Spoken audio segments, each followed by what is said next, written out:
Hey everybody, welcome back to Cinema Trip Reviews. I'm Wyatt. This week I'm joined by Alex. We are reviewing Fear Street Part 2, 1978. You watched the first part, right, Alex? I did, yes. Okay, well, Thoroughly enjoyed it. okay, that's what I was going to ask. Like, what was your original opinion on the first part going into the second one? Just a quick wrap up. I know I watched your thing, but I just felt like it was like a campfire story. I know a lot of people were like comparing it to Scream. I Yeah, didn't it was really. a lot like Scream, I thought. I thought a little bit, but I don't know. It was more like I know it is an adult Goosebumps, but it was just like a campfire story to me. That Yeah, like got out of hand. Like not that story, but it was like the stories you tell your kids coming to life. And I don't know. I liked it. I didn't think it was terrifying or anything, but I was like, it's a pretty good movie. I thought it was okay. For everybody that hasn't watched it, go back and watch the previous review that I did for the first part, because this one all about part two, the 1978. It kind of picks up right where the last one left off about them showing up to like the person that kind of was C. affected. Berman. Yeah, affected by the witch prior, all those years back. So that's she's telling her story about what happened. And that's what happens in 1978, at Camp Nightwing or whatever it's called. Which I Um, liked a lot yeah, because I was afraid that going back they weren't going to continue the story that they left a cliffhanger on, and I yeah, really liked that they still incorporated it, yeah. like it was still going. And to be right up front, man, I think I like this one better than the first part. I'm with you. I think I did too. I think I like this one better than the first one. It didn't really have as many like Friday 13th references as I thought that there was gonna be, especially with like a summer camp. There were a Yeah, couple. I know that couple. like throughout the whole movie, there was like kind of where I was lingering on like outside location shots. It would have kind of like the same like score as Friday Yeah. 13th at certain points. So I was like, oh, I kind of picked up what they did there. But overall, man, I thought it was an improvement on the first one. I have no idea what to think about like the third one. It's going all the way back to like 1666. They're So taking her back to yeah, taking her 1666. back to Yeah. 1666. We'll get to that review next week. But yeah, they kind of dive into the story about what happened at the camp way back when. It's kind of goes into the origin of like the Nightwing murderer, the axe killer Yeah. from The that one with was the in the. bag on his head. Yeah, it looks like the Friday 13th, Jason. the part two Jason. Yeah, with the bag over his head and everything. He just doesn't have like the eye hole in it. Um, but it kind of explains that there was a lot more kills, a lot more A lot more. gore in this one. We're kind of not going to get into the spoilers as of right now since it's a newer movie. Maybe we'll touch on it kind of towards the end of this review. Yeah, it just kind of explains the story about how each victim's kind of chosen to who's going to be like the murderer next in a way. I, Um, Go ahead, man. I'm with you. I think it was a vast improvement, and not only do I think the storytelling and the kills are better and all that. Marissa, who doesn't super love horror movies, is actually scared of this movie. Like Really? we were watching it. Now she just doesn't do well with horror. Yeah. And she was like, my anxiety is killing me. She's like, you can watch this alone, or you can try again with me tomorrow. And I was like, Really that's why I had to split it up in two. I was like, interesting. I was like, all right, I'll turn it off. So she was just like, it got her right, and she's claustrophobia a little bit. Like when they were, and again, I don't want to go too much into spoilers alert, but when they were down in that cave area and Oh like they were yeah. going through all that, she was like, fuck that. Like she was not happy. Even when they were down in the cellar and like right before the cave, Yeah. she was not having it. But it's good that it scares her. I like watching scary movies with her because she gets scared. I'm Yeah. just like looking over, I'm like, you sucker. But yeah, it was pretty good. It follows the story of Ziggy and her sister Cindy. Cindy's obviously like the older one. She's like a camp counselor there. Ziggy, she's like a younger. She's kind of like the troublemaker, it seems, at the camp.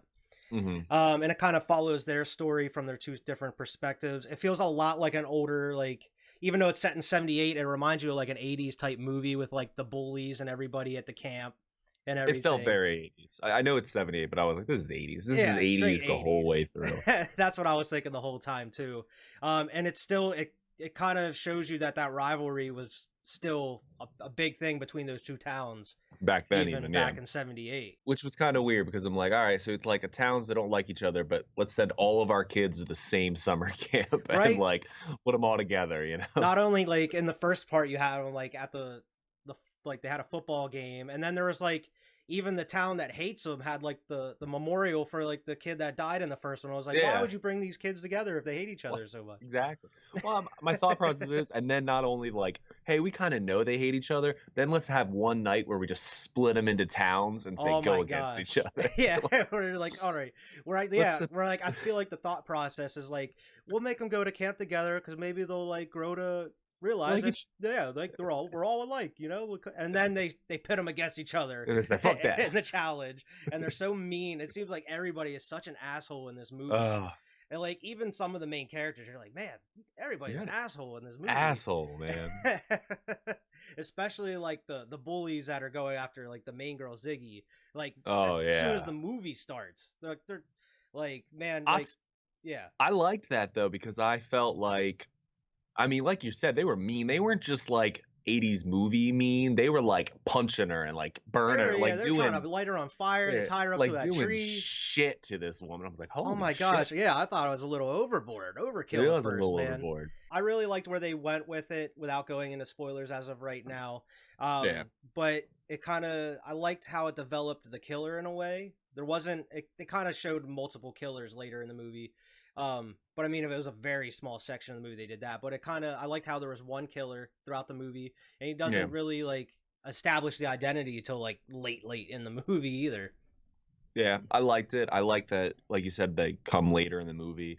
I like the tease of the monsters. I feel like this is something that could keep going, man. I mean, just like, develop you like keep- a new yeah, story every you year. keep Like teasing these monsters, man. It doesn't even have to connect all the time. Just like have a fun horror movie. So far, they've both been fun horror movies. yeah, and I think that's what the point of it is. I don't think they're very scary in a sense. No. But I think they have a good story to them in a way, and that's a lot of things you don't find in like a slasher, even like the 80s or nowadays. You don't really find too much substance in horror movies unless you really go looking for it.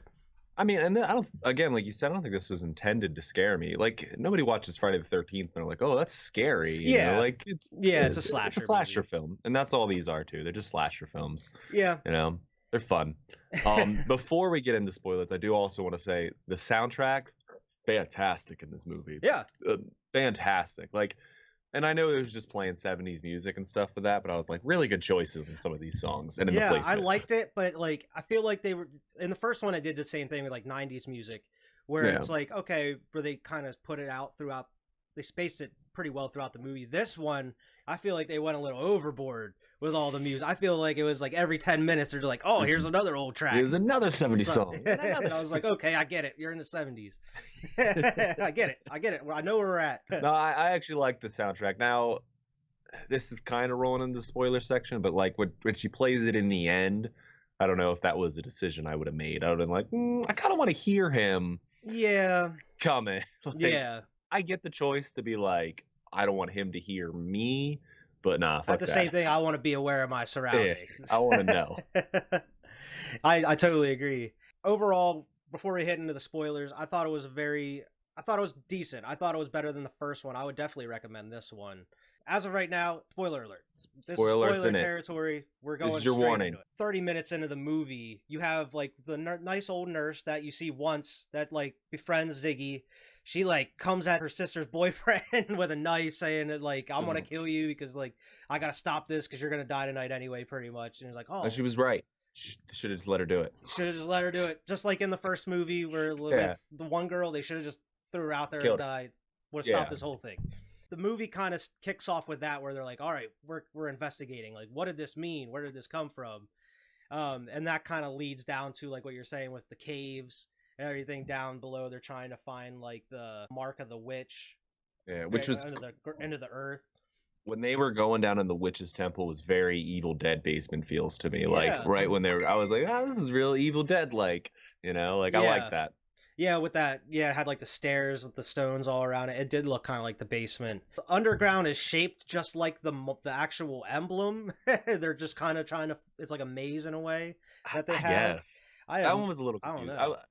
That one's a little of a stretch. Yeah. You know? Like, you don't think people would know this cave is hollow? And like they run into like a big old, like they never really explain what it is or what happens with it, Heart. but it's like a huge heart in the middle. Uh, And like her friend, her one, like I guess you can call her friend, she's kind of a bitch the whole movie, bosses her around. Bitch, the whole movie. Touches it and kind of sees like all of the past killers and sees like the memories of everything. I'm guessing having to do with the witch, but they don't really, they touch on like the hand story where they got to connect the hand with her body to kind of end the curse. But they don't ever explain what's with this big bleeding like heart in the middle of this like temple. Like what does that have to do with anything? I don't understand that either. And bringing up the hand, I know this is jumping to the end a little bit, but when they dig it up in the mall, I'm like, really? Oh They my just built gosh, this yeah. whole I mall around looked at the a net street. at that point. I was like, you gotta be kidding me. Come on Come now. on. It's Like, even like up onto like a pedestal that they built man-made where the tree is. And it was like, yeah. that's not even the same dirt. Yeah, like, what are you talking How about? is So it he's been still taking there? care of that for fucking They would have 300 years at this point. they would have just dug up the tree and put it in there. They wouldn't have Yeah. just built the mall around the tree. Yeah, that was stupid. I thought, yeah, I was like, come on. You find out after the nurse kind of the near-death experience, the boyfriend starting pretty much acts weird the whole rest of the movie up until you get the big twist that he is the killer. Which they didn't waste too much time with that. Yeah, I felt yeah. like by the time the nurse attacked him, he became the killer was what, 20 minutes maybe, if Yeah, even. it wasn't much. Yeah. Yeah, they were Which I kind of loved. going through like the activities for a minute where he was just like kind of zoning out. He wasn't all there. But that's whenever they go down to the caves for their first time with like her friend and like her stoner boyfriend. And Yeah. that's where you get like pretty much the major like kill of the movie, man, where he just like Yeah. takes that axe to the dude's head like 5 different times. It was wild. Yeah. Not my favorite kill. I'll tell you my favorite kill, but we'll get to it. I'll let you know when it's mine. But yeah, from there sets up the slasher point of the movie where it's just this dude now running around this camp just slaughtering kids. And I mean they don't show it, but I was very surprised on how many like kids they kill in this movie. I was too, and I was telling Marissa though, like 70 movies, they would kill kids on camera. They Yeah. didn't care, Yeah. Like it was a little bit of cop Yeah, out, you but can't I was really get surprised. away with killing like little kids nowadays. Whereas I like was surprised. yeah, you had like the nerd kid that was like He was guarding the most surprising because they even showed like the blood and like the top of his body, and I was and like, his glasses ooh, like, broke and stuff. But yeah. like he comes in and you just all you hear is just him hacking at him, and it was like, Yeah. geez, Jesus.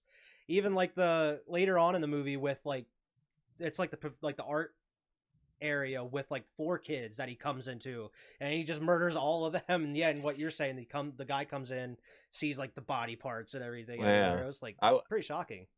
They killed a lot of kids. I liked also that they were following the 2 stories. I was actually interested in both stories. The 2 sisters they were following back and forth.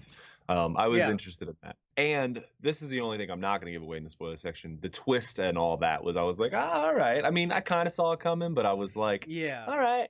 Yeah. Like it was okay. And they also like other than like the person that's telling the story to the main characters from the first movie, you do get another throwback character where it's Ziggy, the main character, has like kind of a romance with one of the counselors who ends up becoming like the sheriff in the first movie.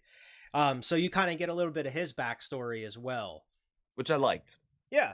Because in the first one, he's like doing things. You're like, all right, does he care? Doesn't he care? But this one shows me, all right, he cares.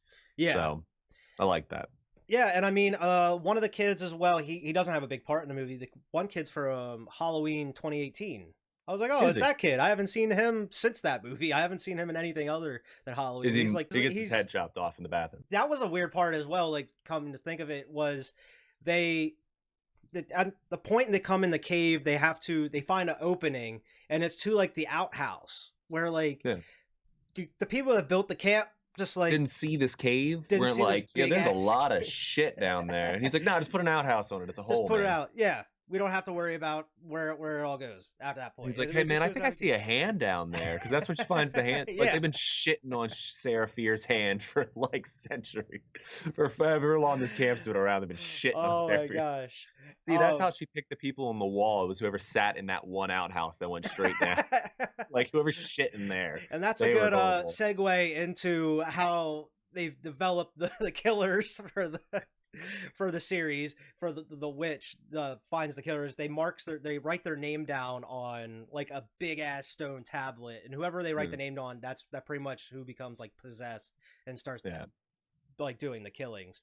And I mean, as you see in like the first movie, there's been killings after killings, like years and years and years. Like this is just Hundreds. a continuing thing. Kind of develops from there. You have typical slasher movie. They're trying to figure out all the mystery and everything. And I mean, it just comes down to, oh, you got to find like Sarah Fear's hand and get it back to her actual body. And they happen to know where the body is. It's like under that tree. So I think this is a typical slasher movie where like it hits the beat path that you think it would. The first one's what kind of makes this unique, that most slasher films kind of like wrap itself up in one segment, you know, and then kind of add later. This one It builds. feels like it should be a 3-parter, you know. It's not giving too much away. It's kind of giving just enough each time. Yeah. And I like that. And they didn't really develop, like, the only thing I would say as well is they didn't really develop how that nurse, like, kind of started investigating everything. They just kind of, like, oh, she tried to kill this dude. They found the map with, like, all the different old names for the different places in the camp. And, like, well, it was her daughter, right? Her daughter. Oh, yeah, like, her daughter. Somebody who does, like, does the killings. Yeah, her daughter was a killer. And then so they're like, oh, they just blamed it on it runs in the family, pretty much. And just to wrap it up, they try to put the hand back.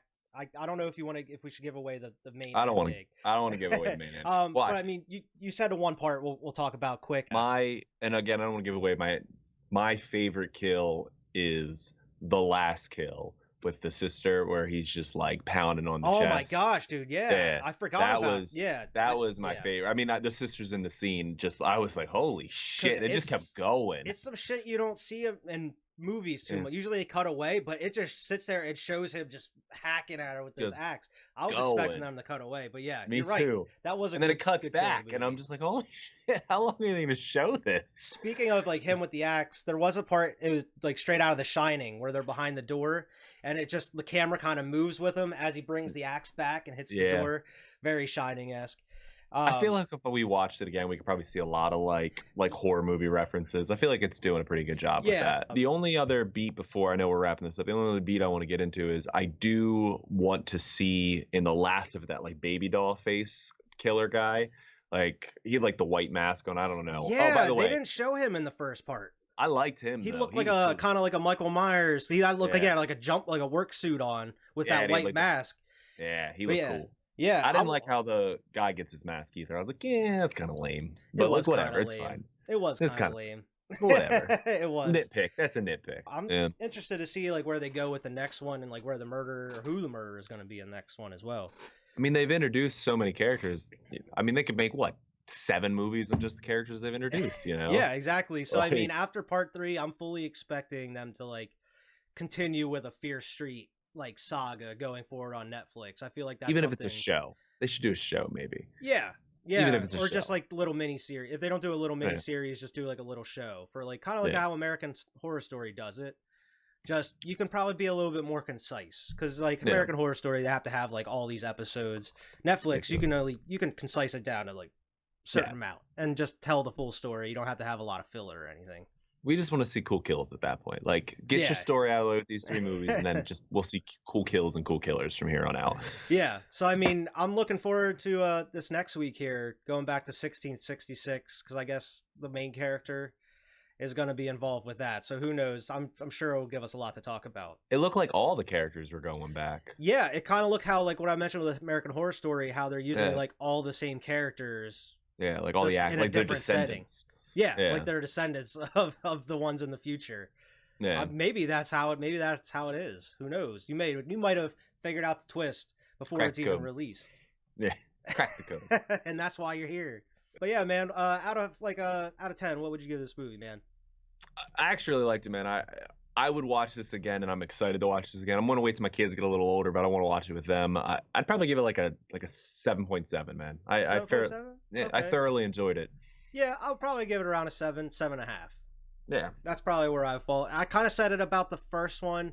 This one, I agree with you. They're probably going to need be a little bit older. But I feel like Fear Street's kind of a good, like, entrance to horror for some kids. Not kids, but, like, teenagers. If you want to introduce them to horror. Stuff. Yeah, I was pretty surprised on how much sex there was in both of these. Both of these movies. Yeah. I liked it. Good. I liked it too, man. I'll give it 7.5. Next week, we're definitely going to cover Fear Street Part 3, 1666. I'm sure that'll be interesting. Until then, Alex will Maybe we'll be get here. Evan. We're gonna wrap it all up. Maybe Evan, because I think he's watched them now. So we'll have We can one. do like part 1 just you, part 2 2 people, part 3 3 people. It'll work. We planned it that way. Don't give it away. But yeah, we'll have one big old shebang bang wrap up video for the whole series next week, and we'll have Evan here hopefully. Until then, make sure to like and subscribe. Make sure to watch all of our other content on the channel. Make sure to go follow us on Facebook and Twitter, and we'll see everybody next week.